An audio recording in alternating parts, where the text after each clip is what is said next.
हर हर महादेव सभी को। भक्तों, सावन शिवरात्रि की यह कथा शुरू करने से पहले एक बात अपने हृदय में बिठा लीजिए। जब संसार के सारे दरवाजे बंद हो जाते हैं तब महादेव का दरवाज़ा कभी नहीं बंद होता। कभी कभी इंसान भगवान के सामने बड़ी बड़ी मनोकामनाओं को लेकर आता है, लेकिन एक माँ ऐसी भी थी जिसने भगवान शिव से न धन मांगा, न महल मांगा और न अपने लिए कोई सुख मांगा। उसने महादेव से केवल इतना कहा, भोलेनाथ मेरे बच्चों की रक्षा करना, बाकी मेरी जिंदगी जैसी है वैसी ही रहने देना। कहते हैं उस माँ की पुकार कैलाश तक पहुंची और सावन शिवरात्रि की उसी रात कुछ ऐसा हुआ जिसे देखकर पूरा गांव भगवान शिव की महिमा के आगे नतमस्तक हो गया। आइए सुनते हैं वह अद्भुत कथा। बहुत समय पहले एक छोटा सा गांव था। गांव के किनारे एक मिट्टी की झोपड़ी में गौरी नाम की एक विधवा स्त्री अपने छोटे बच्चे शिवा के साथ रहती थी। गौरी बहुत गरीब थी। उसके पास खेती के लिए जमीन नहीं थी।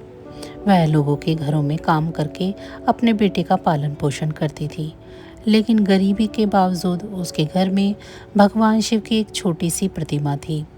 हर सुबह वह सबसे पहले शिव जी को प्रणाम करती और कहती, हे भोलेनाथ, मेरे पास आपको देने के लिए कुछ भी नहीं है, बस मेरा मन आपके चरणों में है। उसका बेटा शिवा भी माँ को देखकर भगवान शिव का नाम लेना सीख गया था। वह हर दिन कहता, ओम नमः शिवाय। गौरी मुस्कुराकर कहती, बेटा जब भी डर लगे बस भोले बाबा को याद करना। सावन का महीना था। उस वर्ष सावन बहुत भव्य था। चारों ओर हरियाली थी।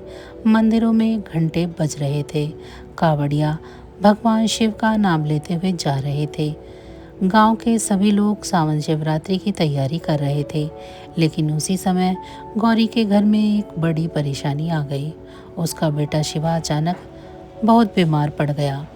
गौरी ने गांव के वैद्य को बुलाया। वैद्य ने दवा दी, लेकिन शिवा की हालत सुधरने की बजाय और बिगड़ने लगी। गौरी पूरी रात उसके सिरहाने बैठी रही।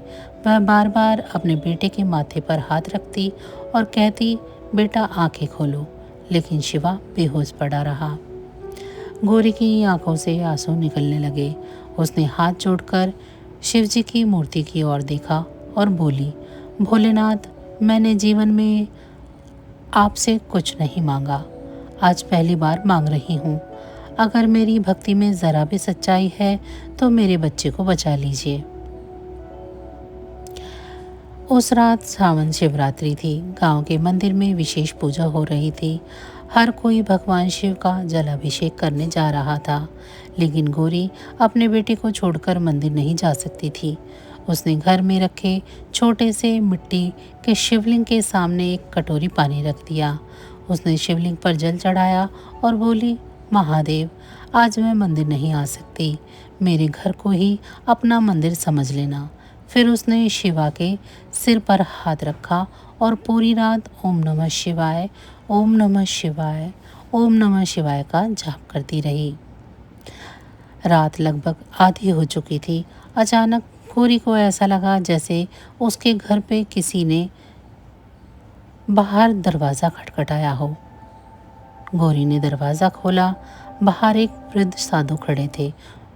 उनके शरीर पर भस्म लगी थी, गले में रुद्राक्ष की माला थी और हाथ में एक छोटा सा कमंडल था। साधु ने कहा, माँ, मुझे बहुत प्यास लगी है, क्या थोड़ा सा जल मिलेगा?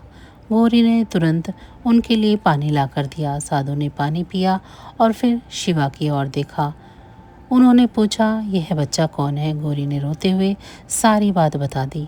साधु कुछ क्षण की शांत रहे, फिर बोले, माँ, आज शिवरात्रि है, तुमने शिव को जल तो चढ़ाया होगा, लेकिन क्या अपने मन का भय भी उनके चरणों में रखा? गौरी कुछ समझ नहीं पाई। साधु ने कहा, जिसे तुम अपना समझती हो उसे महादेव को सौंप दो। गौरी की आंखों से आंसू बहने लगे। उसने हाथ जोड़कर कहा, अगर मेरा बच्चा महादेव की इच्छा से है तो उसकी रक्षा भी महादेव ही करेंगे। साधु मुस्कुराया। उन्होंने अपने कमंडल से थोड़ा सा जल लिया और शिवलिंग पर छिड़क दिया। फिर शिवा के माथे पर हाथ रखा और बोले, ओम नमः शिवाय। इतना कहकर वे बाहर चले गए।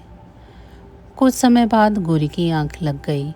जब सुबह उसकी आंख खोली तो उसने देखा शिवा बैठा हुआ था। वह पानी मांग रहा था।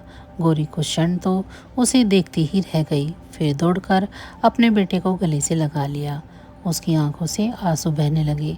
वह बोली, भोलेनाथ। उसी समय उसे रात वाले साधु की याद आई। गौरी तुरंत घर के बाहर निकली, लेकिन वहाँ कोई नहीं था। सिर्फ मिट्टी पर साधु के पैरों के निशान दिखाई दे रहे थे। गौरी उन निशानों के पीछे चलने लगी। वे निशान सीधे गांव के पुराने शिव मंदिर तक जा रहे थे। मंदिर के अंदर पहुंचकर गौरी ने देखा कि शिवलिंग पर वही जल चढ़ा हुआ था और शिवलिंग के पास एक ताज़ा बेलपत्र रखा था। उस बेलपत्र पर चंदन से लिखा था, भय मत कर। गौरी समझ गई, जिस साधु ने उसके घर आकर उसके बेटे के माथे पर हाथ रखा था वह कोई साधारण साधु नहीं था, वह स्वयं भोलेनाथ थे। गौरी शिवलिंग के सामने गिर पड़ी और रोते हुए बोली, महादेव आपने मेरी लाज रख ली।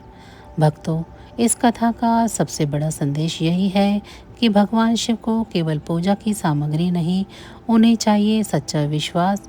जब हम कहते हैं, महादेव अब सब आपकी इच्छा पर छोड़ दिया, तो उस वाक्य में बहुत बड़ी शक्ति होती है, क्योंकि जब इंसान अपनी चिंता भगवान को सौंप देता है तो उसके मन का बोझ हल्का होने लगता है। सावन शिवरात्रि हमें यही सिखाती है कि जल चढ़ाइए, बेलपत्र चढ़ाइए, ओम नमः शिवाय का जाप कीजिए, लेकिन साथ ही अपने भीतर के अहंकार, क्रोध, भय और चिंता भी महादेव के चरणों में अर्पित कर दीजिए। यदि संभव हो तो प्रातः स्नान करके भगवान शिव का ध्यान करें, शिवलिंग पर श्रद्धापूर्वक जल अर्पित करें, बेलपत्र चढ़ाएं, ओम नमः शिवाय का जाप करें और यदि आप व्रत रखते हैं तो अपनी स्वास्थ्य स्थिति के अनुसार व्रत भी रख लें। सबसे महत्वपूर्ण बात, पूजा दिखावे के लिए नहीं, श्रद्धा के लिए करें। भगवान शिव के सामने बैठकर अपने मन की बात कहें, क्योंकि भोलेनाथ के सामने कही गई सच्ची बात कभी व्यर्थ नहीं जाती।